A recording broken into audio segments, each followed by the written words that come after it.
লাভজনক।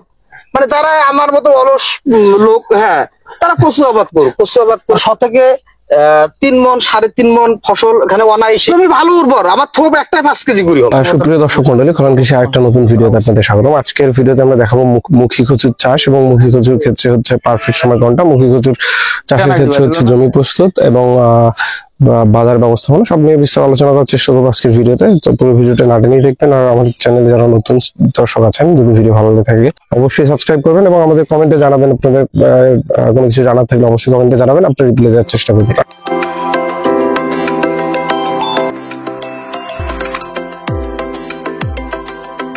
প্রথমে আপনার কাছে জানতে চাই, সেটা হচ্ছে যে মুখী কচুর চাষ, মুখী কচুর চাষ কতটা লাভজনক এবং মুখী কচুর চাষের ক্ষেত্রে হচ্ছে একদম বেসিক গুলো কি কি যদি আমাদের একটু জানাইতেন। এক্ষেত্রে কচুটা সেটা অনেক কম পরিশ্রমের এবং অনেক কম কীটনাশকের ব্যবহার এই কচুতে হয় আর কি।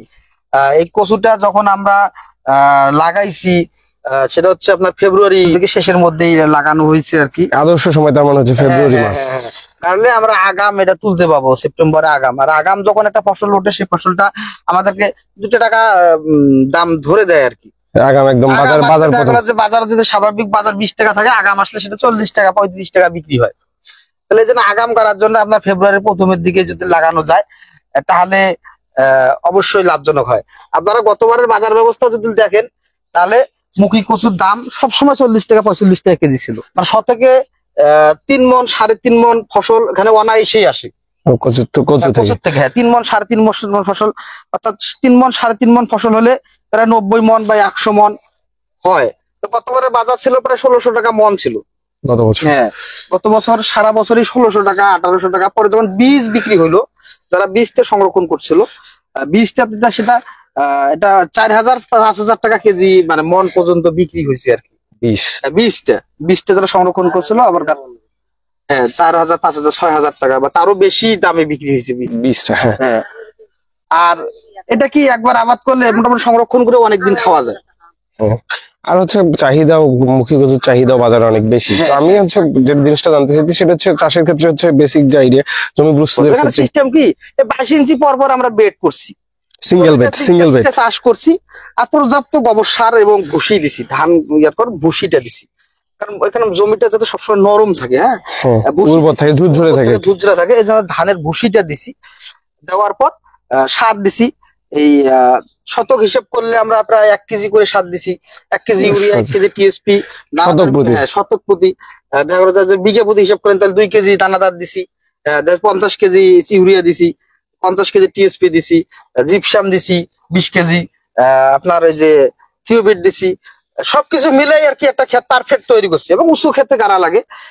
আর এই কচুর যৌবন কাল শুরু হবে বৃষ্টি হলেই। হ্যাঁ, বৃষ্টি হলে রসের যে যোগানটা সেটা।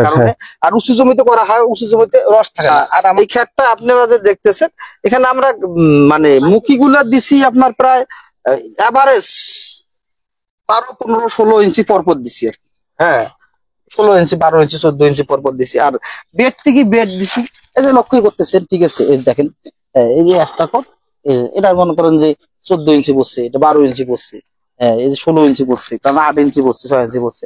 আর বেড থেকে বেড দিছি 22 ইঞ্চি পরপর।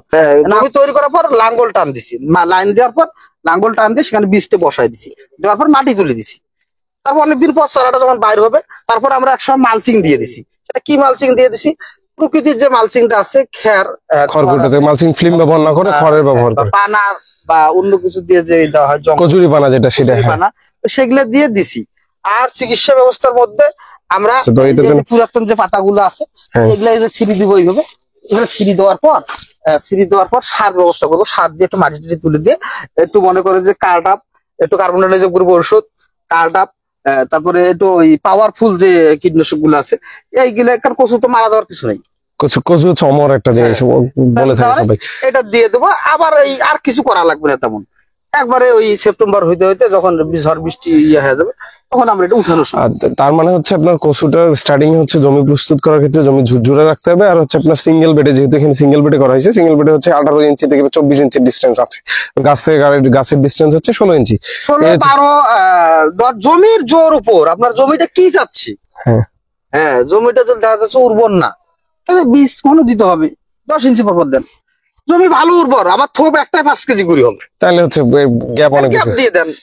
আমার হচ্ছে জমির উর্বরতার উপর হচ্ছে লাগানোর ক্ষেত্রে বাংলাদেশের সব কৃষকই একটা করে বিজ্ঞানী, হ্যাঁ সব কৃষকই একটা করে বিজ্ঞানী, তাদের নিজস্ব একটা ধ্যান ধারণা বুদ্ধিমত্তা থাকে, কারণ জন্ম থেকেই তো তারা কৃষক। কৃষির সাথে সম্পৃক্ত। সচিব হোক আর যা হয় হোক, যেখানে 85% লোক কৃষি কাজ করে সেখানে তো অবশ্যই সে কৃষক, কৃষির সাথে সম্পৃক্ততা আছে সকলে। তো এই হচ্ছে বেসিক আইডিয়া। লাভজনক। মানে যারা আমার মতো অলস লোক, হ্যাঁ, তারা কচু আবাদ করুক। কচু আবাদ করলে তাদের অনেক পরিশ্রম হবে, চিন্তাও কম হয়, কারণ এটা আপনাকে পাহারা দেওয়া লাগবে না, এটাতে ছাগল খাবে না, গরু খাবে না। হ্যাঁ, লাভজনক। হ্যাঁ, এবং রেটের দিক দিয়ে ফির ভালো পাবেন, ফলনের দিক দিয়ে ভালো পাবেন, আবার সংরক্ষণ করতে পাবেন।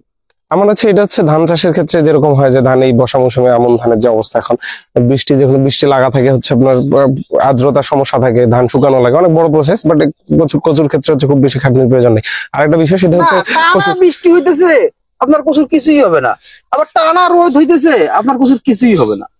এই হচ্ছে কচু চাষের ক্ষেত্রে মানে এক্ষেত্রে এটা সুবিধা আর কি। যদি রেট আপনার কমেও যায়, এক সময় দেখা গেলো যে দাম কম, সেক্ষেত্রে আপনি হচ্ছে এই কচু লাগানোর পর থেকে হচ্ছে কত মাস পর ফসল বাজারজাত করা যায় বা ফসল ওঠানো যায় আর কি? এটা তো 6 থেকে 7-8 মাসের ফসল। 6 থেকে 7-8 মাসের ফসল। এমন হচ্ছে এর মধ্যে এই 6 মাসের মধ্যে কীটনাশক ব্যবস্থাপনা বা কীটনাশকের ক্ষেত্রে বেসিক কি কীটনাশক দিতে হইতে পারে বা কীটনাশক দেওয়া লাগে এই কচুর ক্ষেত্রে? প্রথমে তো দানাদার বীজ দিয়ে মনে করেন যে জমির মধ্যে পোকা টোকা একটা মেরে নিলেন, পোকার আক্রমণ ঘটলে সেক্ষেত্রে বীজটা আপনারা শোধন করে কাটতে পারবেন। শোধন বীজ বাছাইয়ের শোধনের ভিডিও আমাদের চ্যানেলে আছে, চাইলে দেখতে পারেন। হ্যাঁ, বীজটা শোধন করে কাটবেন কার্বনডাইনাজম গ্রুপ দিয়ে বা আরো অন্য কোনো ছত্রাকনাশক দিয়ে পারবেন। আর তেমন কোনো ওষুধ টষুধ দেওয়া লাগে না আর কি। ওই যখন সার দিবেন, মাটি তুলে দিবেন, তখন একটু দানাদার বীজ দিবেন, আর একটু ওই যে টাটা গ্রুপের কিছু ওষুধ আছে, হ্যাঁ, এই ওষুধগুলো যেগুলো পাতা খায়, পাতা কোষকানোর যে সমস্যা, পাতা কোষকানো, হ্যাঁ, যেমন এগুলাতে করেন যে ইয়ার আক্রমণ হয়েছে, ছত্রাকের আক্রমণ করছে, হ্যাঁ, এগুলাতে একটু কার্বনডাইনাজম গ্রুপের ওষুধ, ছত্রাকনাশক স্প্রে করতে হবে। আর হচ্ছে পাতা মোড়ানো, এই যে দেখেন, এই যে দেখতেই পাচ্ছেন, এই যে লেদা পোকার বাচ্চা, অ্যামামেকটিন বেনজয়েট ওষুধ দিলে লেদা পোকাটা চলে যাবে। Benzoate, emamectin benzoate. আচ্ছা, আচ্ছা, যখন যে পোকাটা হবে ওইটার জন্য তো ওষুধ আছেই। আরেকটা বিষয় সেটা হচ্ছে শতক প্রতি ফলন কিরকম আসে? শতক প্রতি হচ্ছে 3 মণ 3.5 মণ হয়, তার মানে 1 শতকে 3 থেকে 3.5 মণ। এখন বাজার অবস্থা অনুযায়ী ভালো ফলন হলে 4 মণ হতে পারে, একটু কম, খারাপ হলে একটু কম হবে। তার মানে হচ্ছে এখন যে খাওয়ার সময় যে সময় বাজার ব্যবস্থানে আসবে তখন কেজি প্রতি দাম কখন আসবে বা মন কিরকম? 40-45 টাকা বিক্রি হবে। তার মানে 1000 টাকা মন। সময় আস্তে আস্তে 25 টাকা চলে আসবে, 20 টাকা চলে আসবে। আবার যদি বাজারে সরবরাহ কম হয় তাহলে দামটা কমবে না। আর বাজার ব্যবস্থা যদি সরবরাহ স্বাভাবিক থাকে বা থাকে, বেশি থাকে, তাহলে দাম অবশ্যই কমবে। বাংলাদেশে 16 কোটি 17 কোটি লোকের দেশে, এখানে আসলে বর্ষার সময় তেমন কোনো সবজি হয় না তো, আর আগাম শীতকালেও তেমন সবজি হয় না, তখন এটার রেট থাকে আর কি, একদম আগাম আসলে রেট থাকে। তো এই হচ্ছে মোটামুটি কচু চাষের বিস্তার আলোচনা বা কচু চাষের হচ্ছে সামগ্রিক সামারি হচ্ছে এটাই। আর কচু চাষের ক্ষেত্রে যেটা একদম বেসিক শুরু থেকে যেটা হচ্ছে জমি ঝুরঝুরে থাকতে হবে, এবং আপনার কচু চাষ হচ্ছে 6 মাসের একটা ফসল। স্টার্টিং থেকে হচ্ছে কচুর যে দূরত্ব, সারি থেকে সারির দূরত্ব হচ্ছে 24 ইঞ্চি, এবং গাছ থেকে গাছের দূরত্ব এটা উর্বরতার উপর নির্ভরশীল। আপনার যদি জমি উর্বর হয় সেক্ষেত্রে আপনার এক গাছে অনেক বেশি ফলন আসে, তাহলে হচ্ছে আপনি একটু দূরত্ব দিয়ে 12 ইঞ্চি থেকে 20 ইঞ্চি পর্যন্ত দূরত্ব দিতে পারেন। এই হচ্ছে আজকের ভিডিওর মূল অংশ। তো আমাদের ভিডিওটা ভালো লেগে থাকলে অবশ্যই আমাদের কমেন্টে জানাবেন।